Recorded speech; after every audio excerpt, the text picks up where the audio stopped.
I know that I done a video about failure stories previously, but due to the importance of this topic, I thought it's worth re-emphasizing on this, maybe with more examples, such as go through the most commonly asked questions about failures. And also another interesting reason for emphasizing on the failure stories is because what happens is many of you know that you have to prepare 2 stories for each of the 14 leadership principles, and this is mostly for senior roles and preparing for the on-site interview, but this is the generally accepted approach to prepare for the Amazon interview. So what happens here more often than not when I hear feedback from people is that you rightfully focus on your strengths and you mainly highlight on your successes throughout those I know 14 times 2 is 28, but usually they're between 15 and 20 stories. So the challenge here is that you will not cover a very important topic of the behavioral interviewing, that is to talk about failure. So this is why in today's video I'm going to go through some of the examples on how to answer some of the most commonly asked questions, and with some fresh insight on some tips and tricks about these questions. So the first, probably the most commonly asked of all failures questions is simply tell me about the time when you failed. And for example, while I was involved in HR B2B software, we had our software was designed to do personality profiling tools, and because of a bug, around 200 or so people got the wrong results on their personality profile reports, and this was a significant issue because this was going on. This went on undetected for a few weeks. So I was of course responsible for the overall delivery of the project, and I take full responsibility for that. And this is of course when I learned that the importance of quality assurance in software, and really to take the time to ask each and every stakeholder of this project to investigate and to properly check their work. Because for example, in this case, I didn't know exactly how the algorithm for the personality profiling tools were working, so I couldn't check them, but instead I should have insisted a lot more with my business partner.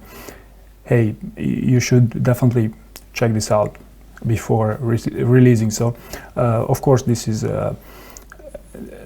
something that helped me to learn a lot about delivering business software in general. So a few notes here about the answer. Notice it was how I kept it brief on the situation and task, and actually my previous video was the star answers become SAR. So I quickly emphasized that I was working on a B2B software project, I was project manager, and that's it, right?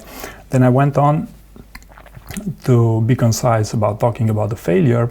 I took ownership about the failure. I didn't say at the time that, hey, I didn't even know how the personality profiling report was working, so I couldn't have spotted it. But instead I took responsibility because I was actually, after all, project manager. I was the one giving the go-ahead with the production versions, and the bulk of the answer was spent on my learnings for this story. So I guess the main takeaway from this first example is that you should template these failure stories, such as one sentence for the situation including the task, 2 sentences to talk about the action with the proper failure, and the third is to talk about your learnings from that experience. All right, so let's take a look at another example here. Tell me about the time when you had to apologize to someone. So, for example, still while I was working in software, previously I had a team of outsourced developers, and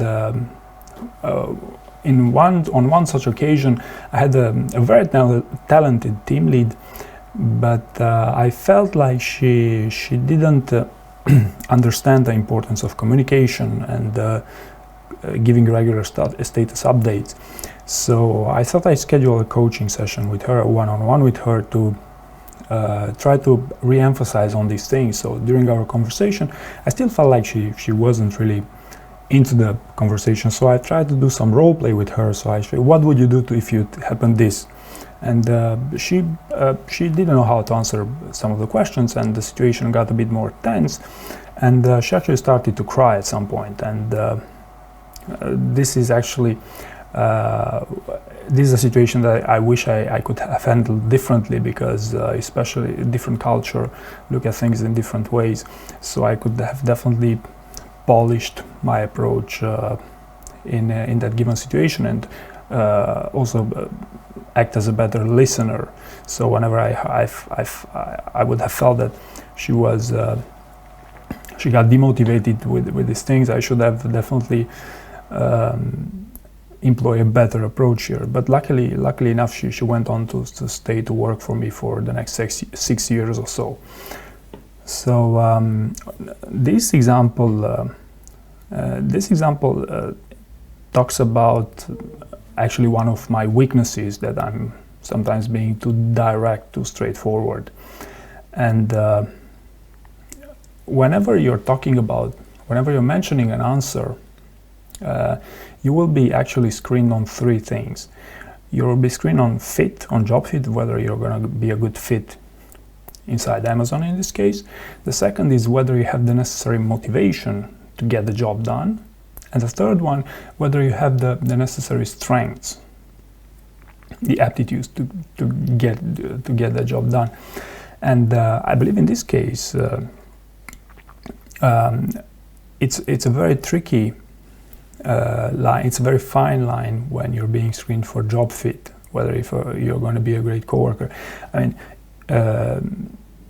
as far as I know, in the past, the Amazon culture was also a synonym to a sharp elbows type of culture. So being too direct is not necessarily a bad thing there, but you must understand you're on a fine line here. So just think about these 3 elements whenever giving an answer. Think about job fit, whether they will enjoy working with you.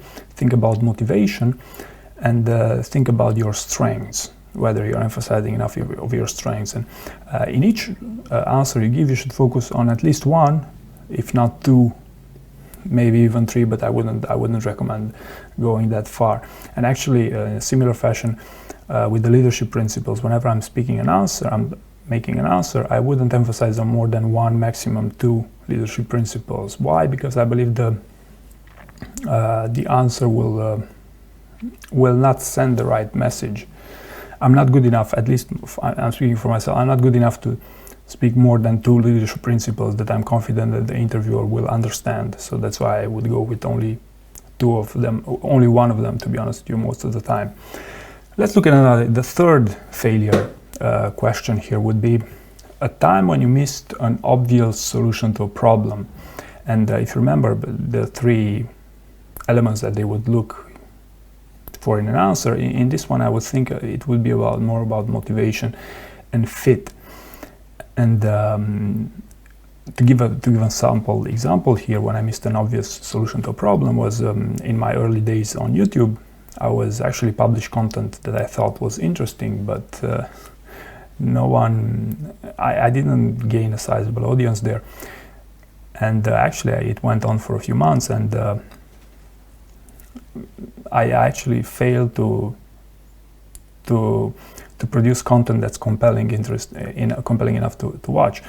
And this is when I started to realize that, hey, I must really shift my focus from what I like to make a combination of both what I like but also what people would like. And in an HR context, for the content to be likable and consumable, it must be useful for people to advance their careers. So luckily for me, things got much better since. Okay, so it's a pretty straightforward answer. I believe you notice the SAR answer. Also, you should of course keep it around 1 minute, 1.5 minutes if you could.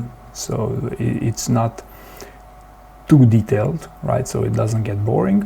So, and this is pretty much it for this example. Let's look at another one. Give me an example of a time when you did not meet a client's expectation. What happened and how did you attempt to rectify the situation? So, to give an example here, I believe this talks about your strengths, whether you have the strengths to get the job done.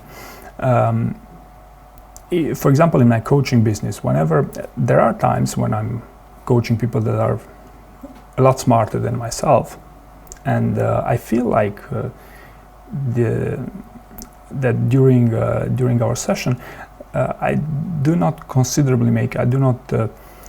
move the needle when it comes to helping them. So I really feel like, okay, the conversation gets boring, so I should really step up my game there. And for example, what I did in one instance, instead, my client took 1 hour with me, and for 1 hour it's just a straightforward conversation.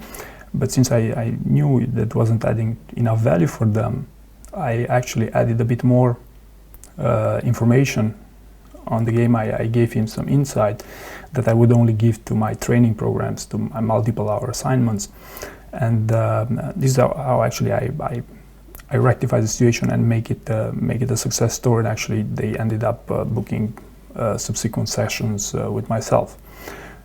So again, I believe this talks about the strength to get the job done, and within this context. So it's pretty straightforward. The fifth example is, tell me about the major mistake you made and what did you do to correct it. Probably an interesting one would be while I was working in HR, in B2B HR software. At some point, because of a combination of miscommunication, and because one of the job ads market weren't too transparent with how they would work with our job ads, we actually ended up double billing some of our customers. So what happened was that the job market, the ads job market, Indeed, had the policy that if you leave the job ad in the XML that we were communicating with them for more than 3 months, they would repost the ad and actually rebill us. So of course, this is my failure after all, because I failed to spot that the ads were getting reposted and the ads were actually getting people interested in those jobs again. And what I did to correct this is, of course, immediately notify everyone concerned and rectify the situation. It was actually an easy fix. And then furthermore I went on to discuss with Indeed, because of their policy was a bit shady, I considered, and they agreed to refund us all the money and even give us some extra incentives, because our business with them was quite strong. So so it was for sure a mistake on my end not to spot that, hey, these clients are getting unexpectedly large amounts of candidates for their jobs when they haven't really posted something. So I could have done better to audit those systems and dive deeper into auditing and stuff like this. However, in the end, the damage was quite minimal. All right, what do we have here? Yes, number 6. Tell me about the last time a customer or coworker got upset with you. Well, I said about the customers, talked about the customers. Now let's say about the client.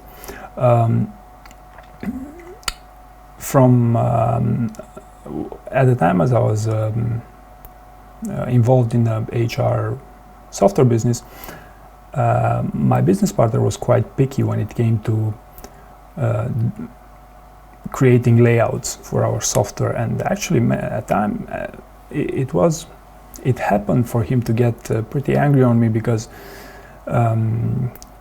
he was extremely attentive to details, and I thought that the interface was not the main highlight of the software. So needless to say, he was right, because he was the one selling actually the software. He was the one presenting the software to our clients. So what I did was, in order to ensure that these mistakes will not be sent down the line again, I ensured that I would provide him with a rough mock-up all the way as soon as possible, as per his requirements, and then with his feedback I would implement that, and not immediately demo this software to him, these layouts to him, but run through another round of, hey, but how could I do this even better?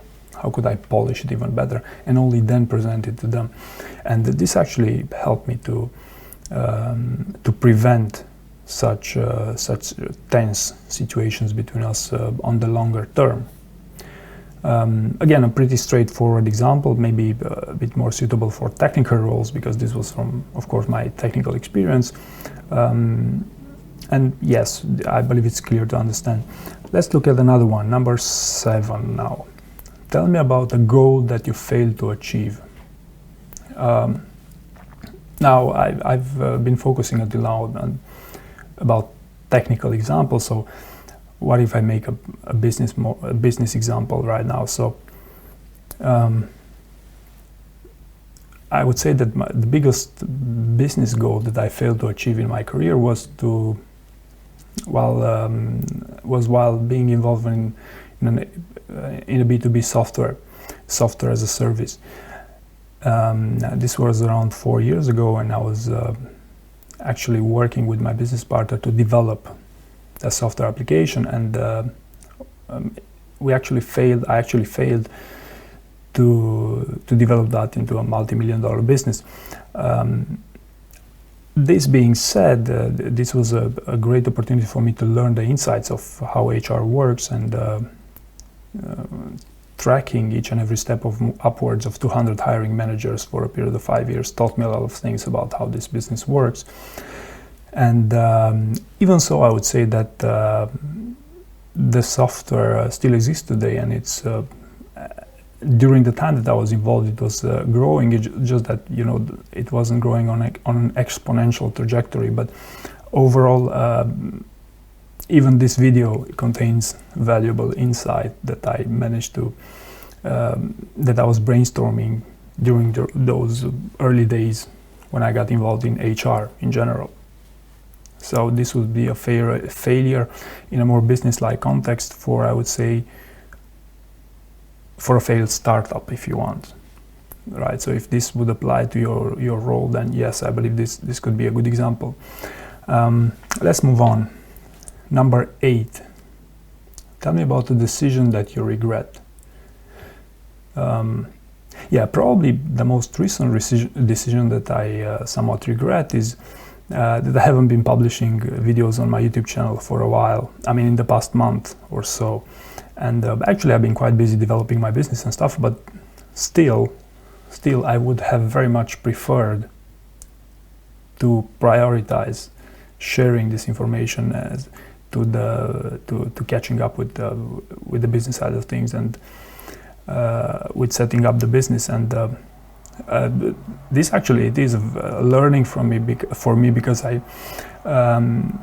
have actually changed my priorities nowadays, and I focus more and more on YouTube first, and the stuff that you cannot see second. So I would say this would be the most recent decision that I somewhat regret.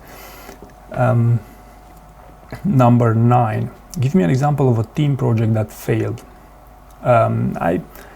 So while I was project manager. While I was project manager for an HR B2B software, the development of the software the initial development was across 1 year, 1.5 years or so, and I led the team of around 3 or 4 developers and 1 or 2 testers. And I remember even today that one of the parts of the application was a form builder that was supposed to serve as an employment application. So because that form builder was poorly designed, and part of this was of course my fault, it actually ended up being extremely slow to process information. And the way we found out about this was when people actually started to apply for jobs, because the database layout was very poor, and we haven't thought about the employment application as being 300 plus fields in a form. This was too much to handle for our server, and we actually ended up having to redesign it. And needless to say, the second version was much better and handled hundreds of thousands of people. But still, I wish I could have done some stress testing at that point in time. But this helped me to learn again around how distributed software and how enterprise software works. So this would be a story of a team project that failed. All right, yeah, maybe I could have talked about the various roles of my team members that I was communicating with the team lead, and we designed. I was designing the business logic of the application, and my team lead was designing the database. And of course, there was someone else testing it, but the amount of testing involved was too little, and the overall problem, the main challenge here was experience. So we weren't experienced with these things. All right. Number 10. Tell me about the time when you made a mistake at work and how did you deal with it?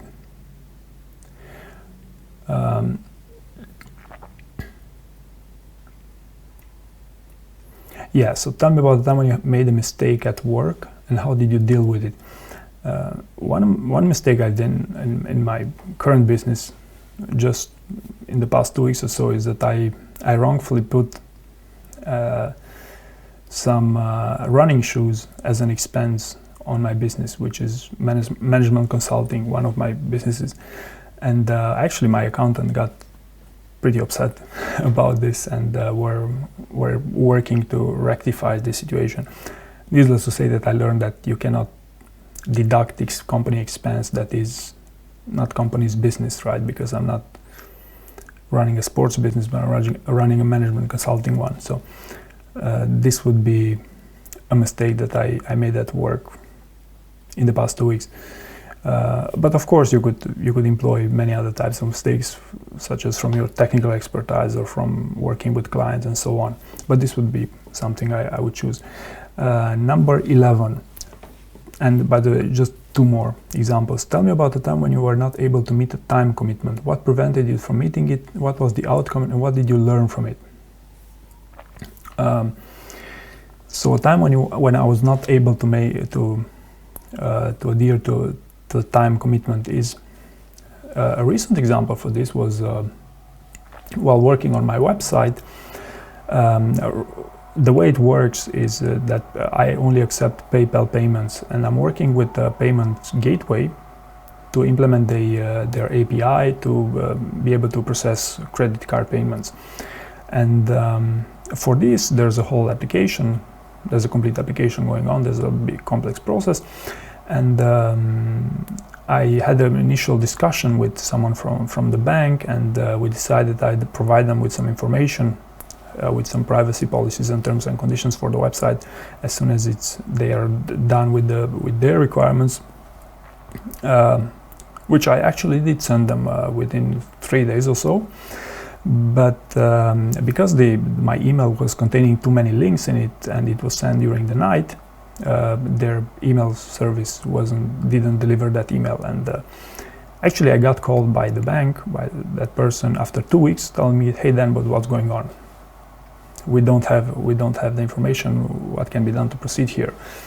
And you may say, "Hey, but it's not my fault." But actually it is very much my fault because I shouldn't have left the situation hanging for that long, because it was our main interest here to get things moving as quickly as possible, which I failed because I failed to actually follow up, to say, "Hey, what's going on?" I shouldn't have left it for more than 1 week without following up with them.